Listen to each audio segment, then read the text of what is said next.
Bonjour à tous. Dans cette vidéo, nous allons discuter de vaccination. Nous allons voir les notions importantes à connaître pour le concours de l'internat de médecine. En effet, il s'agit de l'item numéro 146 de l'EDN depuis la réforme du second cycle.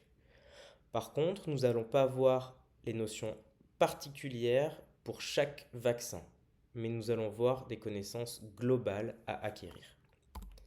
Par définition, la vaccination consiste à administrer une préparation, qu'elle soit dérivée ou proche d'un agent infectieux immunogène.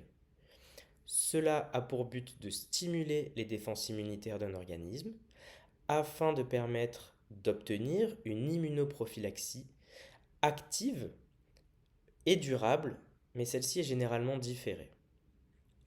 Il faut opposer et rapprocher en même temps la vaccination à la sérothérapie.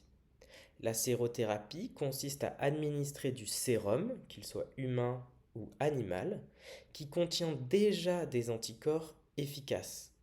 Ceux-ci permettant une défense passive, mais immédiatement curative et transitoire par contre.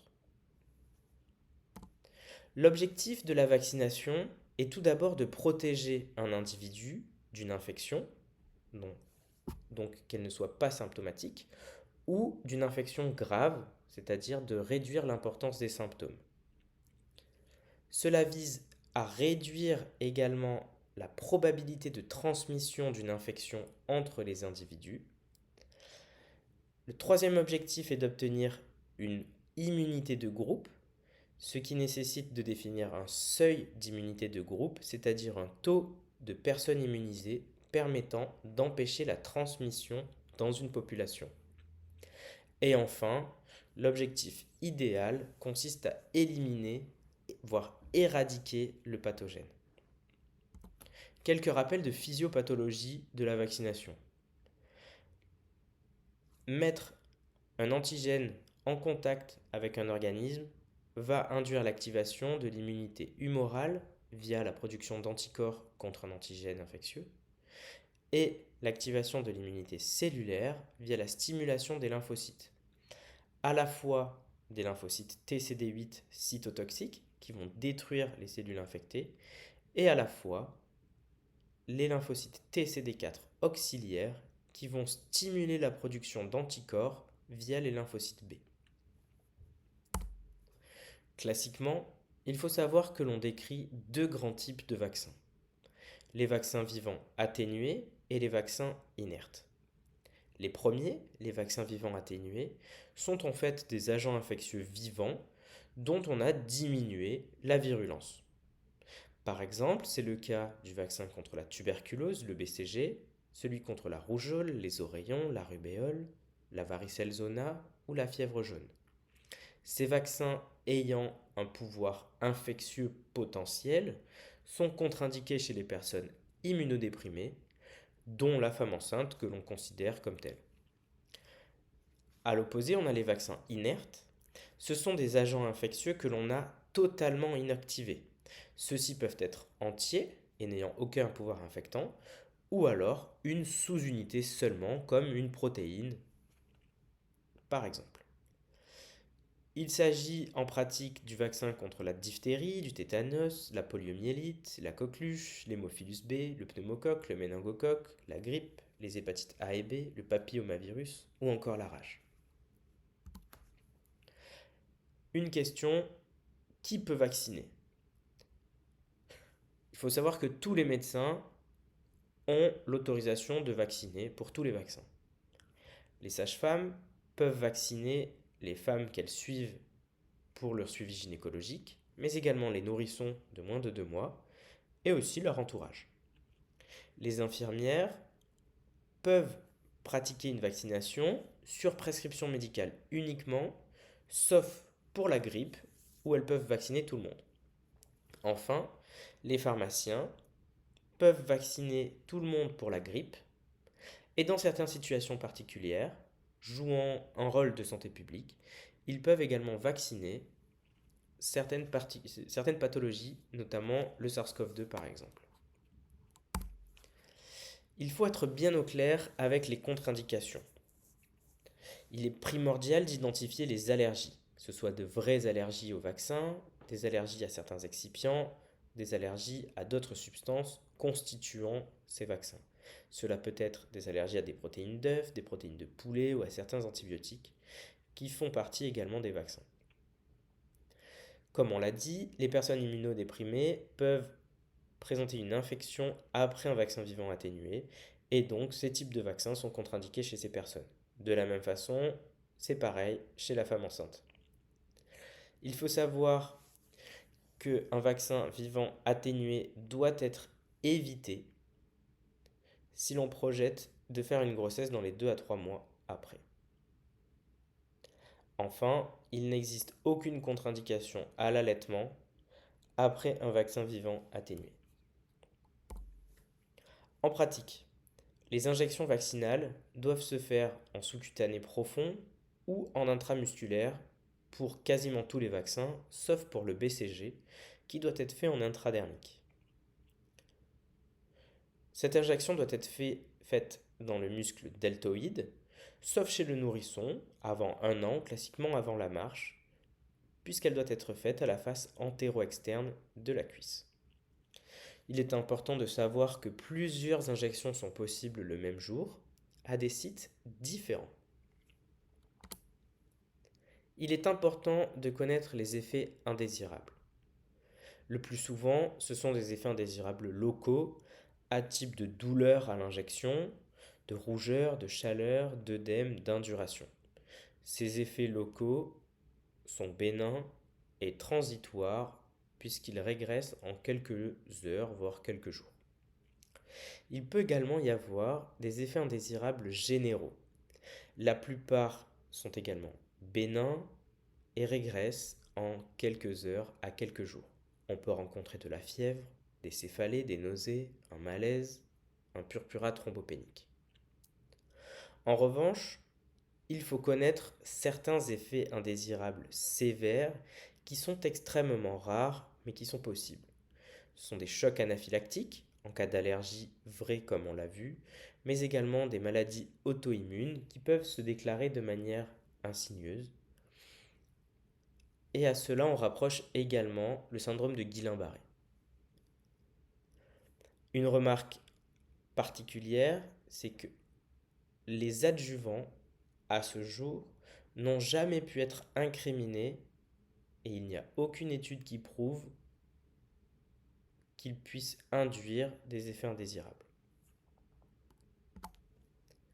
Donc, on a vu les bénéfices de la vaccination et les potentiels risques, et il est important de mettre en balance ce rapport bénéfice-risque, qu'il faut évaluer à la fois individuellement, mais surtout de manière globale à l'échelle de la population.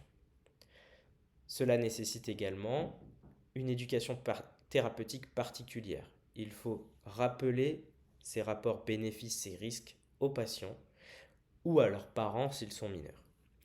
Dans tous les cas, les vaccins qui sont actuellement recommandés ont montré une efficacité à la fois individuelle et collective.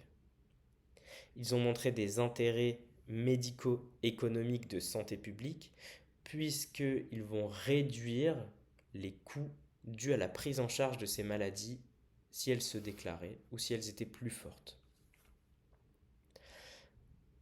Et ils sont recommandés, évidemment, grâce à leur faible prévalence des effets indésirables graves qu'ils entraînent.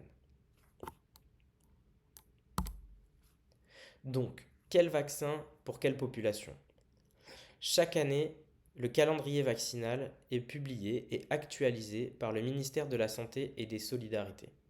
Donc, pour le concours de l'internat, et pour que cette vidéo soit à jour, il faut se référer chaque année aux recommandations du ministère de la Santé. Il faut savoir que quelques définitions sont à connaître, notamment la définition de primo-vaccination, qui correspond aux premières injections qui sont nécessaires pour obtenir une protection efficace. La notion de rappel concerne un renouvellement permettant de maintenir une protection correcte. Et la notion de rattrapage se définit comme des injections des doses qui n'ont pas été réalisées selon le calendrier vaccinal prévu. Pour 2023, le ministère de la Santé a publié ce calendrier. On remarque que la toute première injection doit se faire à 1 mois pour le BCG, puis à 2 mois pour le diphtérie, tétanos, poliomyélite, coqueluche, hépatite B, hémophilus influenzae, etc. jusqu'à l'âge de 60 ans et plus. Il ne faut pas oublier les populations particulières, notamment les professionnels de santé, les professionnels de la petite enfance, les professionnels des restaurations collectives, les professionnels travaillant en laboratoire, les professionnels travaillant en eau douce, les professionnels étant au contact d'animaux, etc. Chacun peut avoir des recommandations particulières de vaccination. De la même façon, les enfants prématurés n'ont pas les mêmes vaccins que les enfants non prématurés. Les immunodéprimés, les femmes enceintes, les asplénies, que ce soit fonctionnelles ou anatomiques, n'ont pas exactement les mêmes recommandations vaccinales. Tout cela est traité chaque année dans les recommandations du ministère de la Santé. Que faire en cas de retard vaccinal? Il n'est pas utile et nécessaire de recommencer la totalité des injections. Il faut reprendre au stade où elles ont été stoppées et compléter jusqu'au nombre d'injections recommandées pour l'âge, tout en respectant le délai entre les doses. Enfin, il est important de notifier un vaccin. En effet, la traçabilité est primordiale. Cela peut être fait dans le carnet de santé ou carnet de vaccination, et il est primordial de noter la date d'administration, le nom commercial et le numéro du lot du médicament. Il faut savoir qu'actuellement est en développement le carnet de vaccination électronique, dont le site internet est inscrit sur la diapositive. En conclusion, la vaccination est une stratégie de prévention primaire utile pour la santé publique. L'efficacité a été prouvée à grande échelle par la diminution du nombre d'infections et de leur gravité. C'est une méthode sûre qui entraîne une faible incidence d'effets indésirables graves. Toutefois, ces effets indésirables graves sont possibles, il faut les connaître, savoir les identifier et les traiter. Il est important de différencier les vaccins vivants atténués et les vaccins inertes, de connaître les indications et les contre-indications pour chacun de ces vaccins et bien sûr les comorbidités de vos patients. Le calendrier vaccinal est publié chaque année par le ministère de la Santé et des Solidarités.